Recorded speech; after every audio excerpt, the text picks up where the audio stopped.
हमने देखा है कि भारत युद्ध के हर नए तौर तरीकों को निपटने में समृद्ध है। हमने ऑपरेशन सिंदूर में दिखा दिया है, टेक्नोलॉजी में जो भी महारत थी पाकिस्तान ने हमारे सैन्य ठिकानों पर, हमारे एयरबेस पर, हमारे संवेदनशील स्थानों पर, हमारे आस्था के केंद्रों पर, हमारे नागरिकों पर मिसाइल्स, ड्रोन अनगिनत मात्रा में उन्होंने वार किया। देश ने देखा है, लेकिन देश को सुरक्षित रखने के जो प्रयास पिछले 10 साल में हुए हैं, उस ताकत का परिणाम था कि उनके हर हमले को हमारे जाबाजों ने और हमारी टेक्नोलॉजी ने तिनके की तरह बिखेर दी। रत्ती भर नुकसान नहीं कर पाए। और इसलिए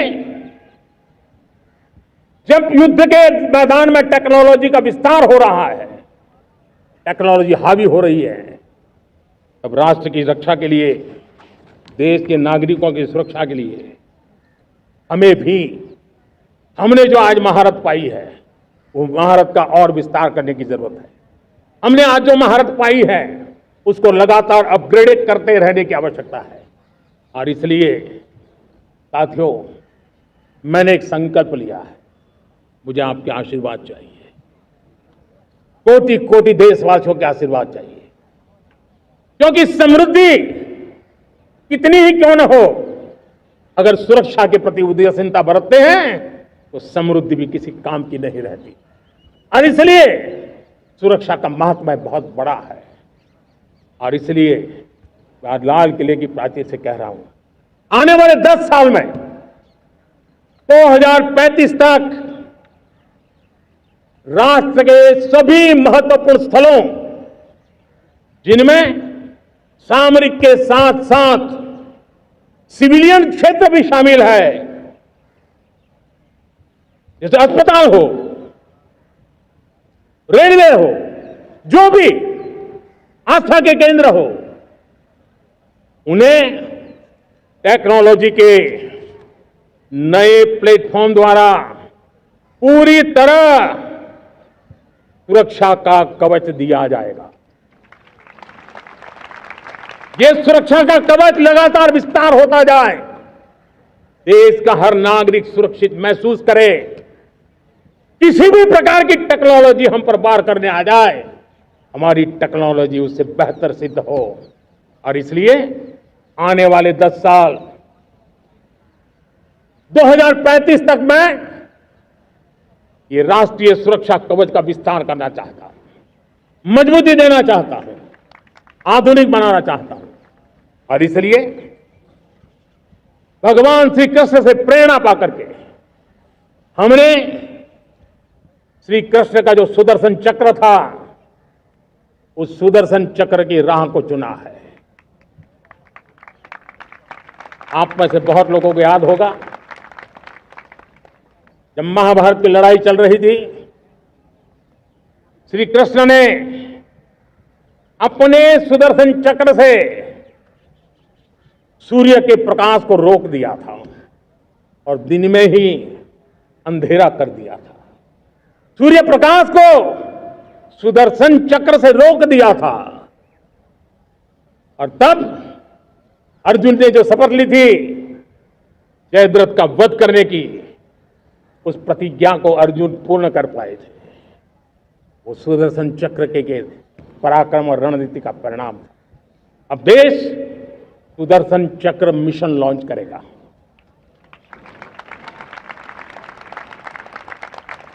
ये मिशन सुदर्शन चक्र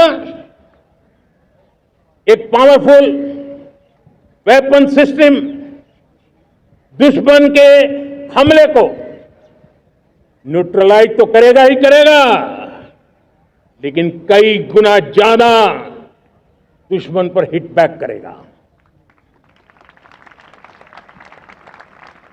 हमने भारत के इस मिशन सुदर्शन चक्र के लिए कुछ मूलभूत बातें भी तय की है। आने वाले 10 सालों में हम उसको प्रखरता से आगे बढ़ाना चाहते हैं। एक तो ये पूरी आधुनिक सिस्टम, इसके लिए रिसर्च, डेवलपमेंट, उसकी मैन्युफैक्चरिंग हमारे देश में ही हो, हमारे देश के नौजवानों के टैलेंट से हो, हमारे देश के लोगों के द्वारा बनी। दूसरा, एक ऐसी व्यवस्था होगी जो वॉरफेयर के हिसाब से भविष्य में क्या क्या संभावनाएं हैं उसका हिसाब किताब लगा करके +1 की स्ट्रेटेजी वर्कआउट करेगी। और तीसरा, सुदर्शन चक्र की एक ताकत थी, वो बहुत ही प्रिसाइज, जहां जाना था वहीं जाता था और वापस श्री कृष्ण के पास लौट के आता था।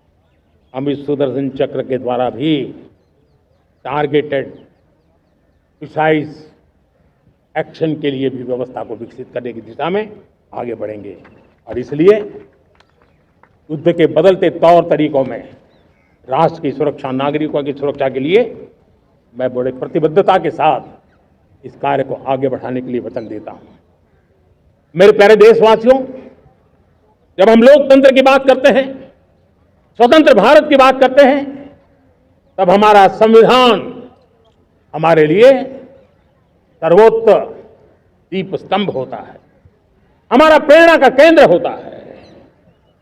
लेकिन आज से 50 साल पहले भारत के संविधान का गला घोंट दिया गया था, भारत के संविधान के पीठ पे छुरा भोंक दिया गया था, देश को जेल खाना बना दिया गया था, आपातकाल लगा दिया गया था, इमरजेंसी थोप दी गई थी। इमरजेंसी के 50 साल हो रहे हैं। देश की किसी भी पीढ़ी ने संविधान की हत्या के इस पाप को कभी भूलना नहीं चाहिए। संविधान की हत्या करने वाले पापियों को नहीं भूलना चाहिए। और हमें भारत के संविधान के प्रति अपने समर्पण को और मजबूती देते आगे बढ़ना चाहिए। वो हमारी प्रेरणा है। मेरे प्यारे देशवासियों, मैंने इसी लाल किले से पंच प्रण की बात कही थी।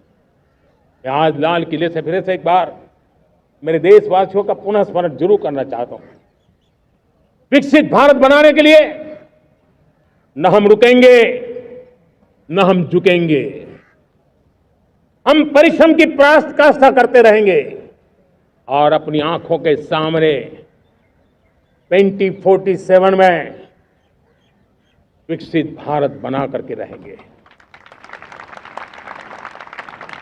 मेरे प्यारे देशवासियों, हमारा दूसरा प्रण है कि हम हमारे जीवन में, हमारी व्यवस्थाओं में, हमारे नियम, कानून, परंपराओं में गुलामी का एक भी कण अब बचने नहीं देंगे।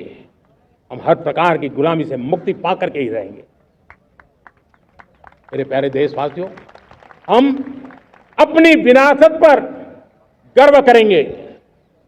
हमारी पहचान का सबसे बड़ा आभूषण, सबसे बड़ा गहना, सबसे बड़ा मुकुटमणि हमारी विरासत है।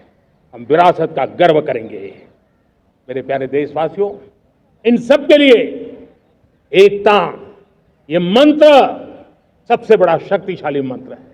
और इसलिए एकता की डोर को कोई काट न सके, ये हमारा सामूहिक संकल्प होगा।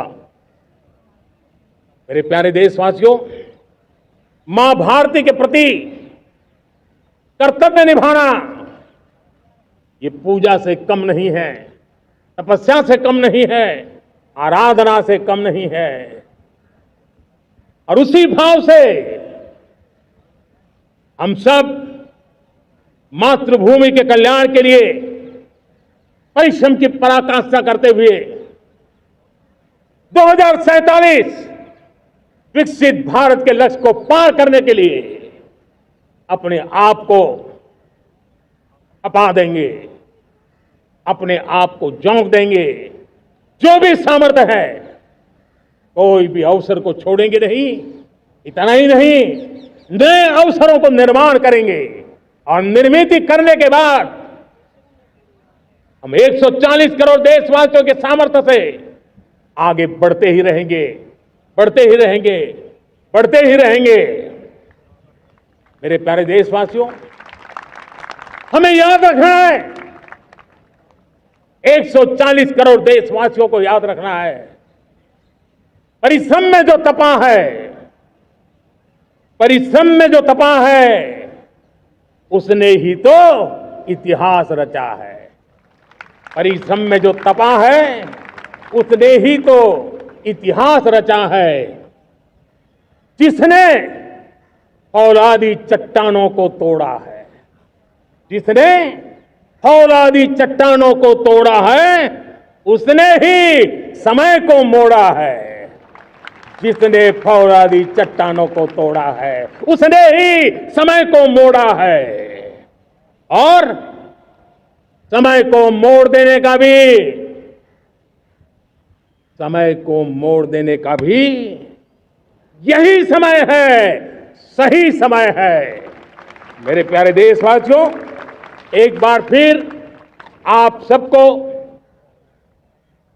आजादी के इस महान पर्व की अनेक अनेक शुभकामनाएं देता हूं, बहुत बहुत बधाई देता हूं। मेरे साथ बोलेंगे, जय हिंद, जय हिंद, जय हिंद। भारत माता की, भारत माता की, भारत माता की। वंदे